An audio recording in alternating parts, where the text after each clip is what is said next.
Portfolio Builder members, what a wild day in the markets. Today we're trading the SPY ETF, and I'm actually going to pull up today's trade alert just because it's a little bit different than normal, and for all our paid members, just want to make sure we're perfectly clear on the trade alert. So if you are all in on stocks and you have no downside protection, no bond exposure, no gold exposure, you're probably pretty worried today. Meanwhile, our portfolio just squeaked out half of our total profit we're aiming for on a monthly basis in the first 2 days of October. And so I've been telling everybody, typically if we have a slow period, it's because we're predicting something will happen and are being patient, and then it pays off. And that's exactly what's happened in the last several weeks. To a degree. Also, just having very smart capital allocation has came in and generated a large profit despite the SPY prediction being incorrect. We were correct on the TLT, GDX, and SLV, and that's how we've had such a significant return in the first 2 days of October. So I'll break it down for you guys and then take a look at today's new trade alert. So the SPY traded from $296.93 down to $287.88 for a $9 loss. That's a 3% drop. So if you have specific stocks, the chances are you have a much larger loss than just 3%. You might be sitting on a 5% plus loss today and wondering what's going to happen next. Now, in our portfolio, we had a put option at $293. So, unfortunately, I thought it was a little bit higher at $295. We would have been even up more today. But that put option returned 1,300% and brought us a profit of $497. So, we still walked away with a $4 loss on 1,700 shares of the SPY for a loss of $6,937. But because we have a 2-to-1 ratio of the TLT to the SPY, the TLT jumped $2 plus for a $7,400 profit. So just that position alone wiped out all the losses in the SPY. In fact, made a $463 profit. On top of that, we're long GDX. This is the gain just this week, 80 cents up on 3,855 shares. So it's a $3,084 profit. That's 10% of our portfolio, or actually 8%. We have 1% in Bitcoin and 1% in Ethereum.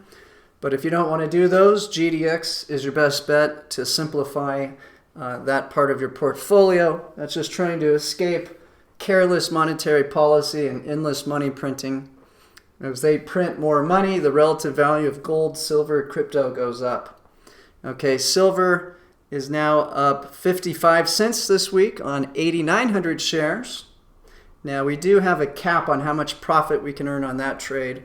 I believe that's about another 55 cents to $1 higher. We'll check that out next Tuesday. But a lot of upside potential in silver. Yesterday's video, we covered why I think silver has a 250% plus run from here and into the next probably 24 months as we begin the next phase of quantitative easing, not just in the US, but all around the world at a record pace. So if you thought the '08 money printing was pretty unbelievable, wait until you see the 2020, 2021 money printing that's about to commence as we go into a major Cold War with China. So overall, we generated a profit this week of $8,442 by having a smart allocation of capital. And you can see we hit a 0.4% return so far today. Now, I do want to show you today's trade alert. Normally, I make people order our program to see the trade, but we've done something a little special today.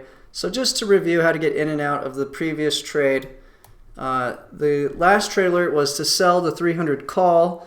Collected 20 cents, nothing big there. We use that to finance most of the downside protection, which costs 35 cents a contract on the 293 put. And all that means is we're going to stop enjoying profits on the SPY because we sold the call anywhere above 300. And on the flip side, we'll stop having losses on the SPY if we went below 293. And so that insurance on the put option does not pay off very often, but when it does, it pays off huge. And today we closed that trade out. Let's see how we closed it out. So we paid 34 cents for that put. Today it's worth $5.14. That's something like a 1,300% return. Now that did not completely offset the loss on the SPY, but it did its job to reduce losses dramatically and let the rest of the portfolio generate the profit. So we buy to close the call for a penny, and then we sold to close the put for $5.14. So that's how we got in and out. Today's new trade alert is special. I don't normally do this, but you can see there's an extra leg. So we've sold the 288.50 call, which is just right above the current trading price, which was at 287.92. We bought the put option right below it at 287, and then we bought a call option at 290. Now, why did we select 290? The big Japanese investment bank Nomura has a very good analysis of where the CTAs will be forced to liquidate positions. And the bottom line is if we close below 290 today, there's a high probability that a lot of automated trading strategies are going to dump stocks at a record pace tomorrow. So that's very alarming and why we want downside protection. But in the same heartbeat, if the plunge protection team is going to stop this sell-off, which I think they will, they need to come in here and try to prop prices up at least above 290. So that's why we chose the 290 call. Now do note I gave you a expiration on the long call we're purchasing of October 7th. That's because we want there to be time premium left in the call option contract when we close it out on Friday. So that's our trade setup. Let's look at the risk chart. You can see our maximum loss will be $2 a share, which is about how much more room we have on profits on the TLT. GDX is unlimited. Silver has a cap. So we are taking a little risk, but remember on Thursday we can re-ammo up on the TLT. So as long as the TLT doesn't go above 148, we still have that big protection layer with 40% of our portfolio holding the TLT. So the goal of this is to get a pop above 290, and then what's going to pay off is not really the spread on the call and put that we sold and bought for the caller. It's going to be the long call at 290. And so the higher we go by Friday, the more profit we can pull off with this very simple trade. But again, it's a little different, so I wanted to cover it in the video.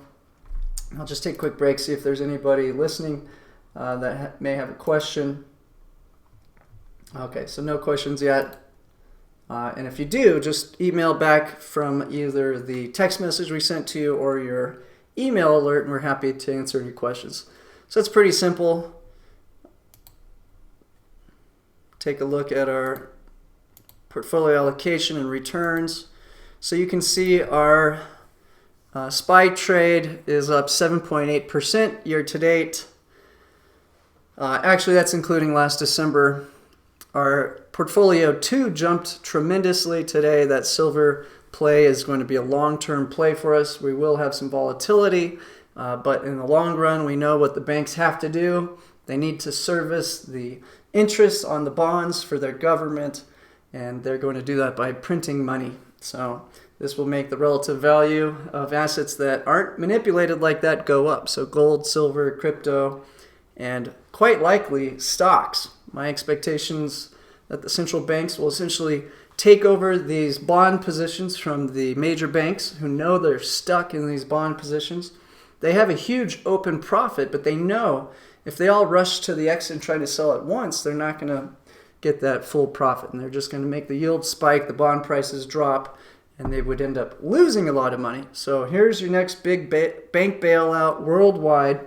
This is much bigger than the 2008 crisis, where it was just the U.S. real estate market that had been misallocating capital. Now we have it much larger in China. It's spread all around the emerging markets, and now it's slowly creeping into U.S. numbers. So the amount of money printing about to occur is going to be tremendous. So the big question is, how much more profit can we pull out of our bond portfolio by being long? It's now up 18%. and has delivered the bulk of our profits, almost half of our profits since conception. And we're earning on average 1.6% a month. If we go back and look at our returns, our only losing month was in July. And that was, again, because I was expecting the tariffs to happen in July. They happened in August. So we've been able to have a very low risk in terms of maximum drawdown. Our worst month is negative 1%, and our average return has been 1.6. So we're very happy with the results.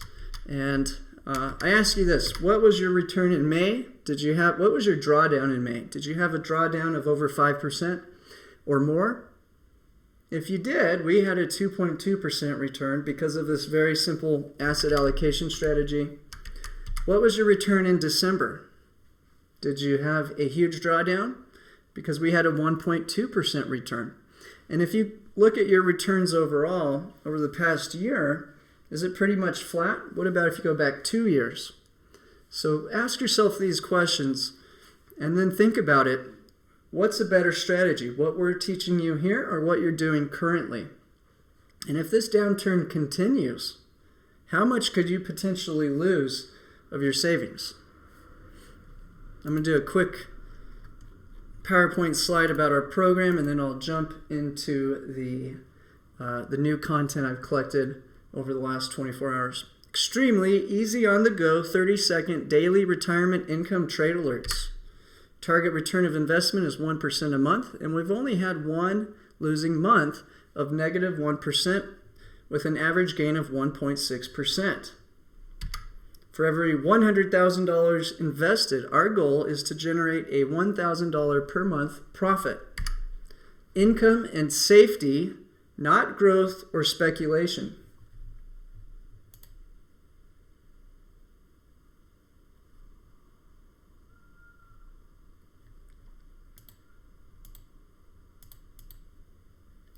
Our simple 4 ETF portfolio is extremely diversified and all you'll need for your retirement. Now, it may seem like it's not that diversified, but the ETFs we purchase are index products that are extremely diversified. Simplify your holdings, reduce your risk, get better results with less work, and weather-proof your retirement portfolio. My promise to you is I will protect your assets and show you how to pick the low-hanging fruit. Our put options hanging right below the SPY and TLT ETF make it impossible to lose very much money, period. And we sell call options above these assets to finance our downside protection. And remember, your broker will most likely give you buying power beyond the deposit you make. So if you want to follow our program and increase the results, take advantage of that buying power. Here's the current allocation recommended if you want to follow our full program, which is one trade alert at noon Eastern, 5 days a week. For a $100,000 portfolio, you would own 100 shares of the SPY, 600 shares of SLV, 300 shares of TLT. Now, these are income-generating trades. This means there's no buy and hold in these. We have a put option below and a call option above, and we're maintaining these positions for safe, consistent returns.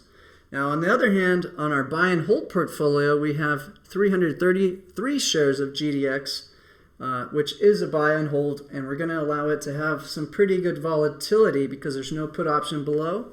And on the other hand, there's no call option that we've sold above, which would limit our potential return on that position. If you want a similar setup that costs a little less to build, here's a new allocation that has the same general strategy. We have 100 shares of SPY for 30 grand, 200 shares of TLT for 30 grand, and then 200 shares of GDX for 6,000. Gives you the same basic strategy with a little less risk in the precious metals. And if you want the most extreme strategy, which will have the biggest ups and downs, this is your setup that only costs $33,000 to build, which is 900 shares of SLV, 100 shares of TLT, and then a buy and hold position in GDX of 100 shares. Now, if you're missing out on our trade alerts and you want to upgrade your membership, call Dean, 505-322-7515. Let's get you started as soon as possible. Now remember, we have a paid membership-only webinar today in 30 minutes where we talk shop, talk about the future, talk about our trade alerts. And then Thursday, we have our freebie webinar for everyone. You can meet people who are part of the program, people who are interested in joining the program, and get to know our team in depth. Don't forget to subscribe to our channel and click the bell so you get automatic notifications of our daily video. And I would also suggest downloading the YouTube phone app so you can get this on the go wherever you are. Here's our disclaimer.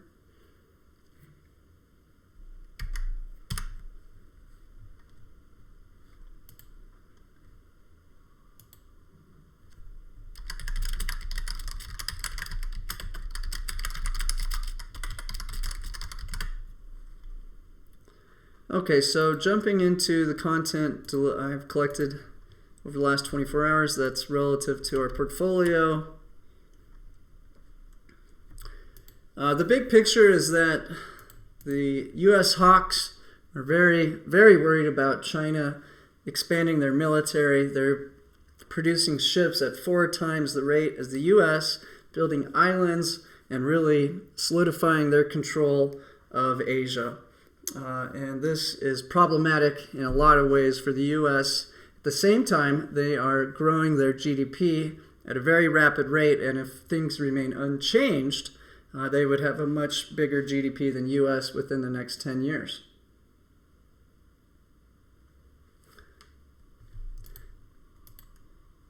Latest ADP employment was a little bit below consensus today and perhaps helped the sell-off, but still a growth of jobs, and I'm expecting Friday the jobs payroll report to farm report to be positive, so we're looking out for that. The repo madness is starting to become undersubscribed, showing the dollar liquidity crisis is starting to calm down significantly. This is the big story of my lifetime, the two big powers butting head. And this resembles a pretty famous scene in history going back to World War II. I'll let you connect the dots on that. Bernie is undergoing heart procedure.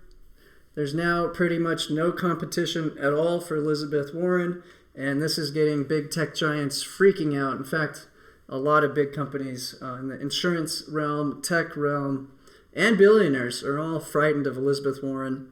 And so if Trump were to be impeached, what effects would that have on the markets? Very interesting.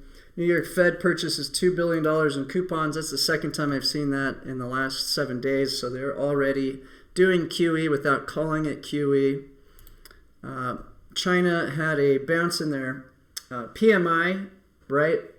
Coinciding with their big holiday, 70th anniversary, although a lot of data is indicating that that is a short-term blip and most likely headed back down, which further supports that we have quantitative easing coming from all over the world.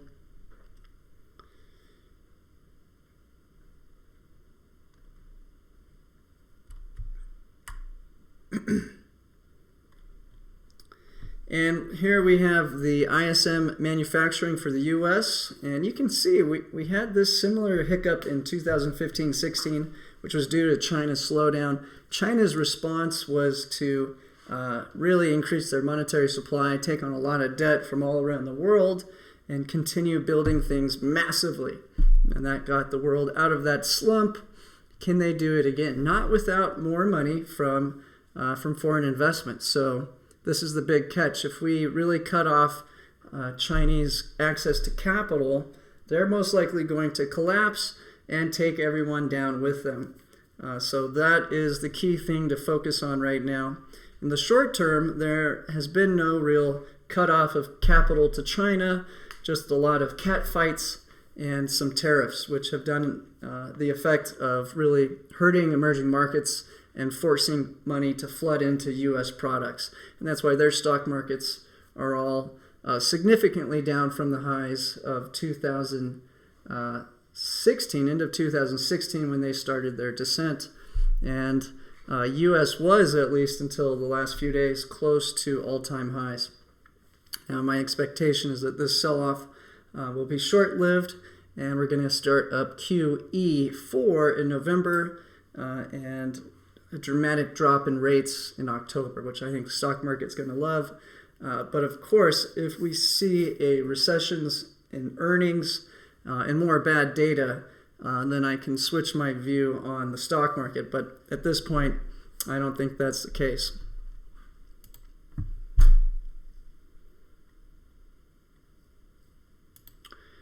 This is showing the Bank of China's balance sheet growing rapidly, and most likely it needs to expand much further to prevent a major collapse in their economy.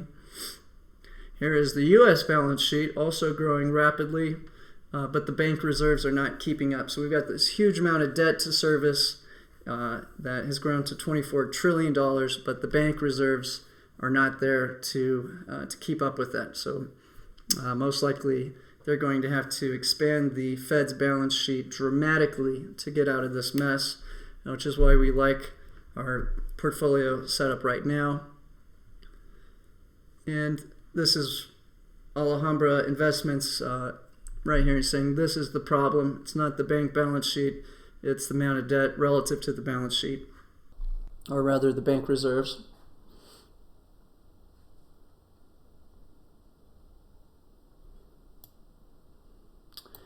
And for the CTA analysis, they are saying a close below 290 today would be all out short for the CTAs. On the other hand, a close above 297 would put them 100% long. And my expectation is that they will see a major flow of inflows today or tomorrow, get above that 290 level, creep up to 297, and then jump much higher. And that's as long as we don't get any more crazy escalations between U.S.-China trade tensions. So close look on that. But meanwhile, even though my call for the SPY to break above 300 last week has not paid off, our general strategy has paid off clearly. And I'm still expecting the SPY to rebound from here. Here's your long-term trend. There's really nowhere else to invest as long as the U.S. companies look healthy, which they do at this point. TLT having a nice bounce this last 2 weeks, which we've been long and had a healthy profit from. And I think it can go above this 148 level as the Fed starts to dramatically drop rates and print money. Now the question is, will they start pegging a certain interest rate and putting a ceiling on the TLT? And that's quite possible. So my expectation is at some point the Fed aggressively starts taking up the bonds out of the banks' balance sheets, frees them up to go long equities. So I think this is all starting to happen right now. And we saw just today they pulled $2 billion out of the short-term treasuries. Here's GDX just getting started. Little sell-off over the past couple weeks, but also we had the Golden Week in China that ends on Monday. I expect that they are buying gold and silver in great quantities starting next week. We've been riding GLD most of the year. Once gold's price got to 1,500, we switched over to the miners, which I think will be a better play for the next several years to play the gold market. Silver has not made the same run up in price relative to gold, so I'm playing spot silver on our Tuesday trade. Probably once SLV is above 22, we would switch to SIV, the silver miners. And the idea is first you let the spot price get very high, then you look for who can mine more silver, the same strategy we did with gold. That worked out very well. Now, to really become bearish on U.S. equities, I'd like to see the credit market really get expensive for these corporations to buy back their own stocks. And with all this mess, it continues to get cheaper and cheaper as the Fed lowers rates. So as afraid as we can get in the short term, the truth is we know these corporations are going to come in here and buy back their own stocks. So that's not ending until LQD has a major tank, signaling the basket of investment grade bonds has gone up in terms of yield. And that's just not the case at all right now. Now the Russell 2000 and the HYG, the high yield corporate bond ETF, very correlated, and it's showing a little more weakness, but overall it still looks very strong year over year, meaning even the smaller companies have access to relatively cheap capital. I want to take a look at some of the Chinese stocks versus US stocks, see if there's much of a difference. And I think the sell-off is significantly stronger in the US right now, as you can see by just looking at these top companies in the US SPY basket versus the Chinese. But they've been having sell-off all month, so I think maybe US is just playing catch-up. The other big play we're looking at is China devaluing their currency. My expectation is that they will be willing to devalue their currency and print money to try to protect their capital markets like the stock market and bond market. And so the only way to do that is to devalue their currency. So we're still waiting for the final nail in the coffin to go short their currency. With the futures market, the basic idea is we do a sell on CNH, which means we're going to sell their currency at today's rate and then buy it in the future at a cheaper conversion rate, and the difference we can make is the profit. Now I was expecting that we could go from 7.1 to 7.4, and we've already done 25% of that move, so the futures market is obviously already predicting this is going to happen and cutting into our potential profit on that trade. Now the catch is if we get a period of peace, I would expect that to drop, so I'm not placing that trade alert out to our bootcamp members until we see what the heck is going to happen with this trade war. Quick look at commodities, big sell-off in oil, and you can see the gold price remains at that 1500 level, silver spot 1763. Most likely looking for that to go to about 22 before I switch over to the miners for our Tuesday play. On the bond market, we can see the 2-year, 10-year, 30-year, and I think what would be very alarming for stocks would be if the curve steepened, which would mean that 30-year rate would go up significantly, and if the 30-year were to probably break above 3 to 3.5, nobody's going to want to buy stocks when they can get almost risk-free return on a 30-year with 3.5 or 3% return per year. And that's with expected inflation of 2%. So people will load into that all day and quite likely see a huge outflow of stocks. So with rates this low, there's really no competition for the U.S. stocks in terms of trying to get yield, knowing we have QE ahead. So looking at the German yield, it's pretty much flat over the last 3 days, while the U.S. Yields are catching up. And so you can see they're in a negative yield on their 30-year bond, and we have a long ways to go lower just to stay a few percentage, maybe 1 to 1.5% above the German yield would probably be a realistic rate that the Fed would try to target on these rates. So I think the TLT can go up significantly higher, and that this can drop probably much lower, probably towards 1.5 as this escalates. US dollar index, very high, a little bit of a sell-off, but not much. This is indicating that the rest of the world is having a lot of economic trouble. They're printing money, lowering interest rates, and making the value of dollar go up, which is why we have so much exposure to US products. Crypto is still having a little trouble getting out of its rut, but I think what we're going to see is a lot of devaluation in currencies around the world in the next year, and probably more and more capital controls. So people are going to be looking for anti-government ways to get their money out, and Bitcoin and Ethereum are your best bet to do that. So we have a 1% total portfolio position in Bitcoin and a 1% total portfolio position in Ethereum, and then 8% in GDX. Now, if you don't want to deal with crypto, just do the 10% total portfolio position in GDX and you're covered. All right, guys, that is a wrap. We got to get ready for our live webinar in a few minutes. Let me see if we have any questions from the crowd. Ryan Dehani says, I love the way you view the total market along with the world picture. Well, thank you, Ryan. I hope you're getting a lot out of the program.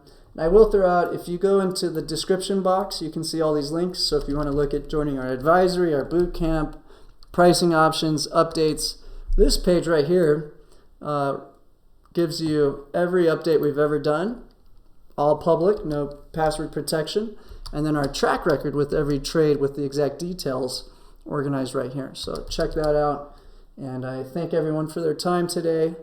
We got our paid member webinar coming up in 15 minutes and a freebie webinar coming out tomorrow. So thank you all for your time, and hopefully you have the right exposure to the bond market, gold market, and some downside protection on your equities so you're not having too much pain today.